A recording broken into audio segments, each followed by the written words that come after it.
માંગરોળમાં અન્ય ગામડાઓને જોડતા વર્ષો જૂના રસ્તાઓની માંગણીનો અંત ધારાસભ્ય ભગવાનજીભાઈ કરગઠિયા લઈ આવ્યા છે।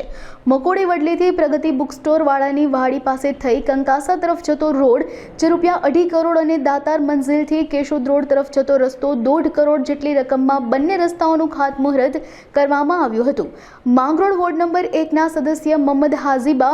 નગરપાલિકા ઉપપ્રમુખ અબ્દુલ્લા મિયા સૈયદ, ભાજપ શહેર પ્રમુખ નિલેશ સોમૈયા, પૂર્વ કારોબારી ચેરમેન ગોવા ચાડેરા, મહામંત્રી રાકેશ યોગાનંદી સહિતના આગેવાનોએ ઉપસ્થિત રહી રોડનું ખાતમુહૂર્ત કર્યું હતું તેમજ એકબીજાના મોઢા મીઠા કરાવીને કામ શરૂ કરવામાં આવ્યું હતું। ભગવાનજીભાઈ કરગઠિયા, ધારાસભ્ય માંગરોળ, આજ રોજ માર્ગ મકાન વિભાગ પંચાયત દ્વારા માંગરોળ મકોડી વલ્લીથી કંકાસો સુધીના રોડનું આજે ખાતમુહૂર્ત કરવામાં આવ્યું અને આ રોડ વાડી વિસ્તારમાં ખૂબ જ અગત્યનો છે, લોકોને ખૂબ જ લાભ મળવાનો છે, એટલે આ રોડ સરકાર દ્વારા મંજૂર કરવામાં આવ્યો અને આજે એનું ખાતમુહૂર્ત કરવામાં આવ્યું। માંગરોળ મુકામે